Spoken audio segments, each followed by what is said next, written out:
कभी सोचा है कि क्या ऐसा अनुशासन पाना मुमकिन है? मतलब एक ऐसा डिसिप्लिन जहां बहाने बनाने वाला मन एकदम खामोश हो जाए और डरने वाला मन पूरी तरह निडर बन जाए। हम यहाँ एक ऐसे अनुशासन की बात कर रहे हैं जो सिर्फ आदतें नहीं बल्कि पूरी जिंदगी ही बदल देता है, मन को हर तरह के बंधन से आजाद कर देता है। अनुशासन का मतलब है आज़ादी। सुनने में थोड़ा अजीब लगता है ना? पर यही वो पावरफुल आइडिया है जो नेवी सील कमांडर जोको विलिंग की किताब डिसिप्लिन इक्वल्स फ्रीडम का सार है। और आज हम इसी की गहराई में उतरने वाले हैं। जब इस किताब के एसेंस को समझते हैं ना, तो हमें अजेय अनुशासन तक पहुंचने का एक पूरा रोड मैप मिलता है। हम मिथकों को तोड़ने से शुरू करेंगे, फिर अपने अंदर के स्विच को ऑन करेंगे और अपनी पहचान को अनुशासन से जोड़कर सच्ची आज़ादी तक पहुंचेंगे। तो चलिए इस सफर पर आगे बढ़ते हैं। तो ये सफर शुरू कहाँ से होता है? ये होता है स्टेज 0 से, यानी वेकअप कॉल। और हैरानी की बात यह है कि ज्यादातर लोग, करीब 90% लोग, इसी शुरुआती पड़ाव पर आकर अटक जाते हैं। तो कहानी कुछ यूं है कि एक नौजवान पूरे जोश के साथ जोको के पास आया।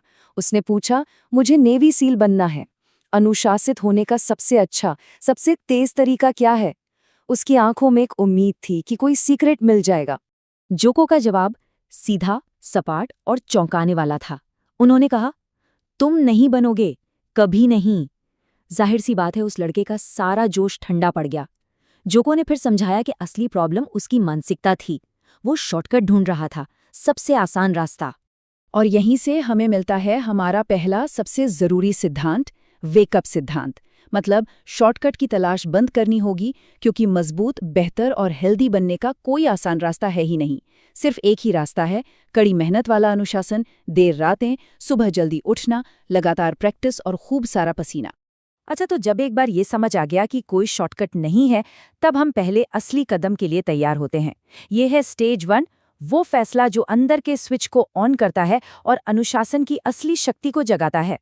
इसको ऐसे समझिए कि हमारा जो दिमाग है ना, वो एक बहुत पावरफुल मशीन की तरह है, लेकिन उसका कंट्रोल हमेशा हमारे हाथ में होता है।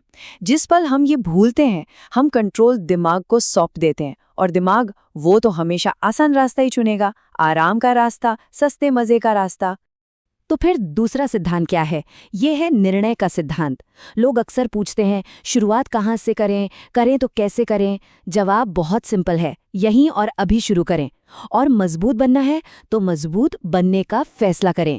मीठा छोड़ना है तो इसी पल से मीठा खाना बंद कर दें। फैसला, बस। लेकिन देखिए, सिर्फ फैसला कर लेना काफी नहीं है। असली लड़ाई तो इसके बाद शुरू होती है, मन के बहानों के खिलाफ और असफलता से होने वाले दर्द के खिलाफ एक अंदरूनी जंग।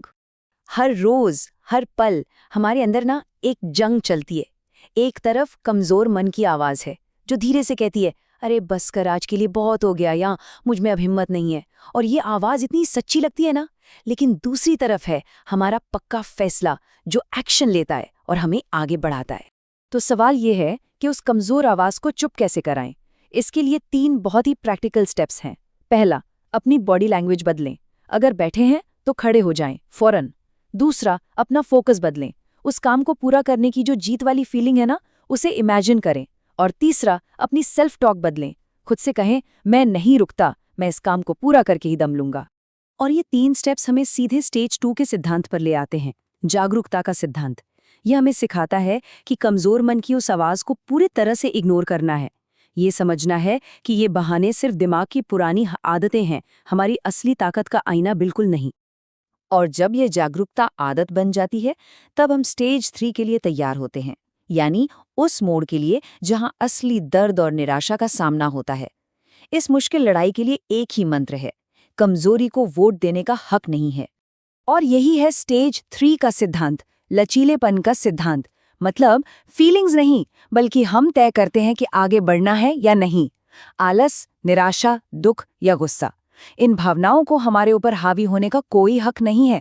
आखिरी फैसला हमेशा हमारा होता है। और फिर इस सफर में एक ऐसा पॉइंट आता है जहां सब कुछ बदल जाता है। अनुशासन अब कोई काम नहीं रहता, ये हमारी पहचान का हिस्सा बन जाता है। अब हम पहुंचते हैं स्टेज 4 में, डीप इंटीग्रेशन। इस स्टेज पर आकर क्यों का जवाब एकदम शीशे की तरह साफ हो जाता है। जोको के लिए उनका क्यों वो दुश्मन था, जो हर पल और मजबूत हो रहा था। उन्हें उससे बेहतर बनना था। अब ये सिर्फ काम करना नहीं है, ये तो जिंदगी के असली इम्तिहानों की तैयारी है। और यही है स्टेज 4 का सिद्धांत, उद्देश्य का सिद्धांत। जिंदगी के इम्तिहानों के लिए तैयार रहना, क्योंकि वो आएंगे जरूर। इसलिए हर दिन को पूरी शिद्दत से जिएं, ताकि किसी भी चुनौती के लिए हम मानसिक, शारीरिक और भावनात्मक रूप से एकदम मजबूत हों। और फिर इन सब के बाद हम उस मंजिल पर पहुंचते हैं जहां हर कोई पहुंचना चाहता है। स्टेज 5, पूर्ण स्वायत्तता। दूसरे शब्दों में कहें तो सच्ची स्वतंत्रता। ये वो लेवल है जहां हमारी इच्छा और हमारे एक्शन में कोई दूरी नहीं रहती। कमजोर मन एकदम शांत है। लेकिन यहां टिके रहने के लिए हमें आखिरी सिद्धांत को अपनाना होगा, विकास का सिद्धांत। मतलब आराम नहीं करना है, बल्कि लगातार खुद को चुनौती देनी है। चुनौतियों का इंतजार न करें, उन्हें ढूंढें, क्योंकि सच्ची स्वतंत्रता को बनाए रखने का यही एकमात्र तरीका है। तो अनुशासन की इस पूरी यात्रा को अगर हम 5 आसान सिद्धांतों में समेटें तो वो क्या होंगे? चलिए एक नज़र डालते हैं। पहला, शॉर्टकट ढूंढना बंद करें। दूसरा, यहीं और अभी फैसला लें। तीसरा, कमजोर मन की आवाज को पूरी तरह नजरअंदाज करें। चौथा, एक गहरे मकसद के साथ जिएं। और पांचवा, आज़ादी बनाए रखने के लिए खुद को लगातार चुनौती देते रहें। तो अब सवाल सिर्फ एक ही बचता है, अगला डर क्या है, अगली चुनौती क्या है? इसका जवाब ढूंढना होगा और उसका सामना करना होगा। क्योंकि जैसा कि हमने सीखा, सच्ची स्वतंत्रता का रास्ता हमेशा चुनौती से होकर ही गुजरता है।